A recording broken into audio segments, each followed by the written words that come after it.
Everyone, it's Emily Fox. Today's video is going to be my July wrap up, aka I'm going to review all the books that I finished this month. This month I finished 12 books, which is crazy. This year I think I've been having like my best reading year in years, really. So I found quite a few new favorites, a couple that were like disappointments or just kind of meh, and I think this is the month I have put down the most books. Like, did not finish them. I'm not planning on finishing them literally ever. I think like 6 or something. So we'll talk about them later on. But I feel like I'm learning to put down books when I'm not enjoying them, which is why I've been finding so many favorites. So let's get to it because 12 reviews. Let's start with a new favorite, the book of the Unnamed Midwife. I've mentioned it throughout the month because I've already found excuses to mention some of my favorites during recommendation videos this month because they're so good, they deserve to be mentioned. And this one is probably the best post-apocalyptic book that I have ever read. I've read quite a few. I did do a whole video reviewing all the ones that I have read. A lot of the really popular ones like The Stand, Swan Song, but this one is the best one by far. It doesn't contain any fantasy elements, which I feel like a lot of the big ones do, which not really my thing. I do love fantasy, just not in my post-apocalyptic books. And this one you're following a woman who was a nurse before a big pandemic killed 98% of men, and it's even more, it's affecting even more like women, especially like babies, so if you're giving birth and everything. And she's just trying to survive throughout the book. And I appreciated how it wasn't heavy on the military, which I feel like a lot of the really big ones all contain a ton of, which not really my thing either.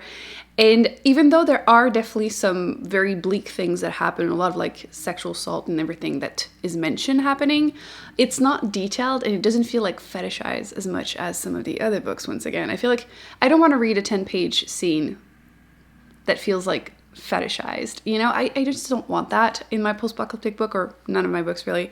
So I appreciated that, even though obviously some of these things do happen, it's not detailed. I really enjoyed also even the ending. It was a little bit on the hopeful side, which I don't feel like I've read a ton of. So overall, 5 stars, recommend it. It is technically the first book in a trilogy, but I think there are more like companion novels, and from what I've heard, they're not as good. So I'm going to pretend this is a standalone because I love it and I want to keep it that way. So recommend it. Let's go with one new release because it came out this month and I'm sure a lot of people are looking for reviews. Upgrade by Blake Crouch. No, talk about downgrade, because I have read most of his work and I like a lot of his recent stuff, less the older stuff. But Recursion, Dark Matter, I'm always recommending them. Super interesting thriller sci-fi. So I was really looking forward to reading this one. It's one of the only books I've actually pre-ordered this year. So I wanted to read this and I only finished it because his name is on there. Otherwise I would have DNF'd it. It wasn't good. It wasn't good. It was boring. It was giving me like vibes of almost being like dated, like Jason Bourne with a little bit of sci-fi. Like, it was not good. Even the descriptions, which this might not convince anyone, but for some reason, even the descriptions of his characters are giving me dated vibes. Like on the first page, literally the first page. If he was nervous, he didn't show it. He just stared at me through his Scandinavian blue eyes. I don't know why, but this is giving me strong was written 20 years ago vibes. The plot, I'm going to keep it vague because with these books, it's better if we don't mention anything. Essentially, you're following a version of a world where we worked and developed more technology with DNA. So we're able to change genes, and some stuff has been done and it went really, really badly. So it's now illegal, and you're following a character who is trying to stop geneticists in the world because of his own family history. And one day he is stuck in a trap. He's affected by he doesn't know what, and that's how the whole thing starts. I'll mention in the comment section under spoiler a trope that is used in here. It starts early, like 50 pages, but I, again, prefer not saying anything about his work. So if you are curious, you can check it out. It doesn't affect your enjoyment of the book, but I just tend to be careful with spoilers. And I hated it because of that. It just affected my whole enjoyment. I feel like what I usually like about his work is that it keeps you up until 2 in the morning. You don't see all the twists coming, and I feel like the science is unique, the concepts are fun. I got none of that with this one, like none of it. And you add his usual weakness, which is his character development. I did feel like he had improved with Recursion, and I could feel that he tried with this one, but just no. Really, really not a fan of this book. No.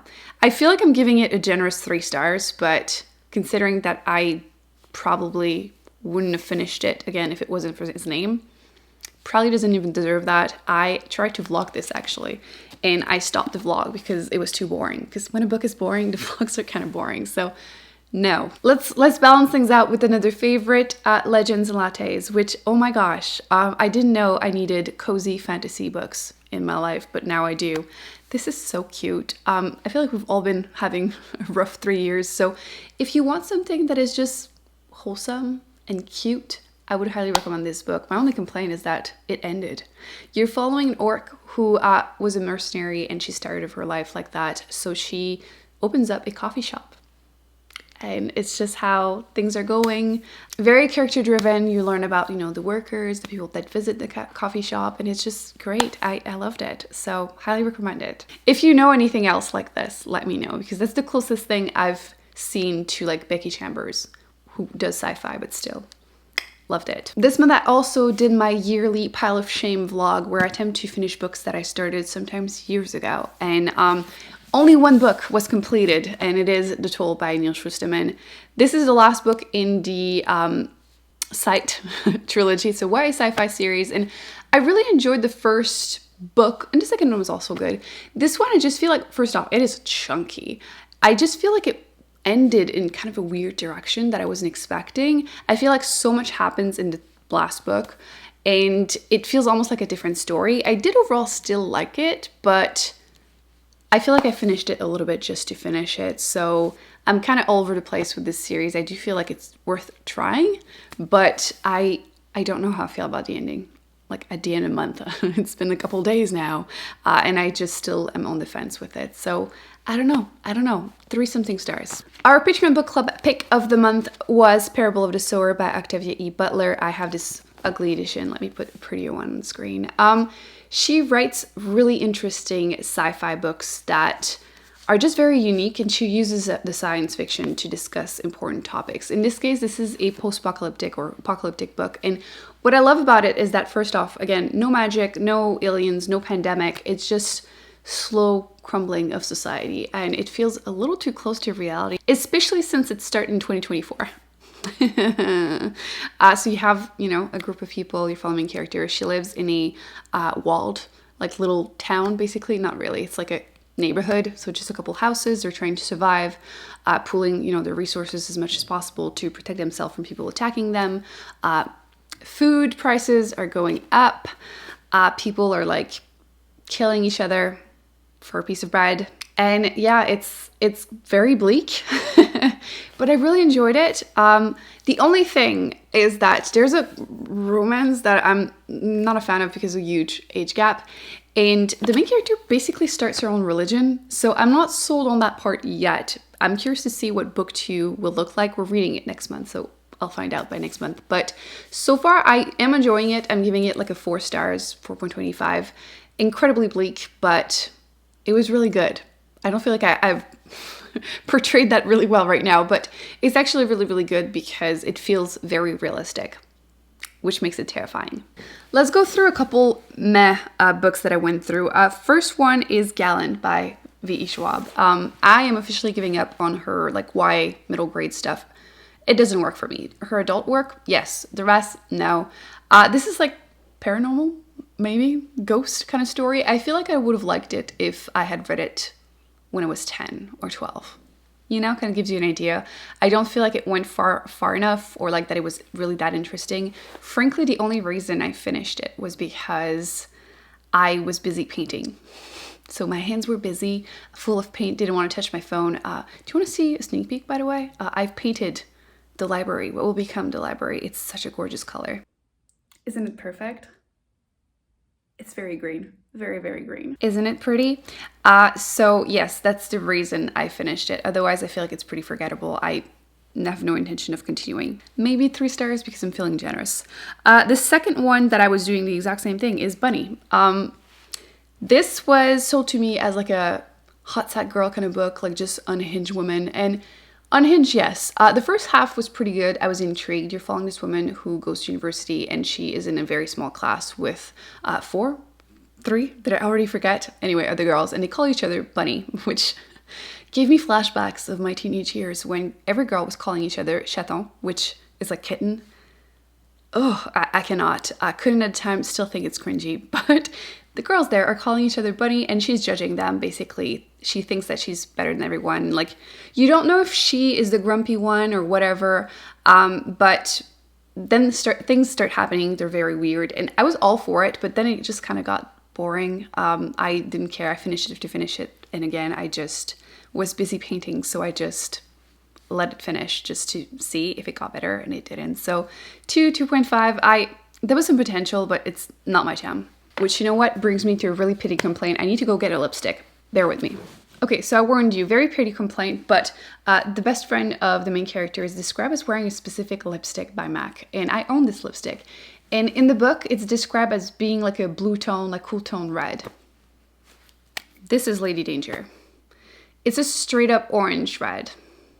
Like, it's very warm. Like, it's such a silly thing. I'm fully aware, but like, if you want me to suspend my disbelief to read your book, at least you can research the color of the lipstick. Come on. That's what happens whenever you spend too much time doing beauty videos on YouTube. So, next.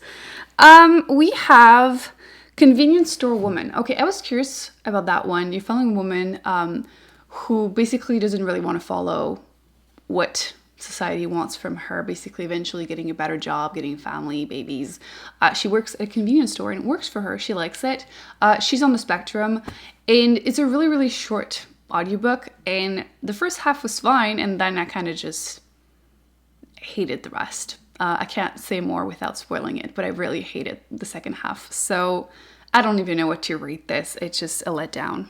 Next, I attempted to do a summer beachy reading vlog. Things got very chaotic, but I still liked both of the books, so it works out fine. The first one is called Beach Read by Emily Henry. So like, right? Would that not make you believe that this is the perfect summer read? Look at this. It's bright and fun. Catfish. No, still really like it, but it's definitely not a light summer read. You follow this woman who she just ended a long-term relationship with the man that she thought she was going to marry. Her father just passed away, and she found out that he was cheating on her mom, which she thought the relationship was perfect. She's like a huge romantic, so her whole world is a mess. And she found out that he also had a cottage with the other woman, and she has until the end of summer to publish a book. So she is stressed. So she goes to the cottage, try to sell everything there, sell the cottage, and, you know, finish the book or even start the book. And there's a sexy neighbor. Listen, I am not a big romance reader at this point. I've been very vocal about it. However, this is my second book by her, and I really liked it. I feel like it works for me. A lot of the ones that I see going around romance books, they tend to be so toxic, and I cannot root for toxic relationships. In a fantasy book, yes. Fall for the villain in a fantasy book and I will root for you, but not in contemporaries. I can't. And I appreciate how her characters, I guess, are a little bit older and they tend to be just more mature. So like, even though the man might be like emotionally unavailable a little bit, he's still emotionally intelligent. And the difference it makes, I just don't find that you have like the whole like miscommunication trope that lasts a whole book and like petty stupid stuff that happens. So I really appreciate following the story, like the romance that way. They've both gone through quite a bit, but they have a little competition between us. I'm going to keep this vague. And it was great. Really liked it. I actually was rooting for them.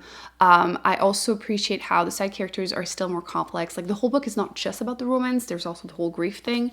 So it's good. It's just good. Very dramatic, like going down the sun behind the clouds, but pick it up. I'm giving it 4.25 from someone that doesn't care for romance. If you have anything else, I'm kind of reticent to ask you for more recommendations, but I'm planning on reading the other book by her, and I have been told that she's coming out with a new book next year, so she's now probably a go-to author. Romance for me.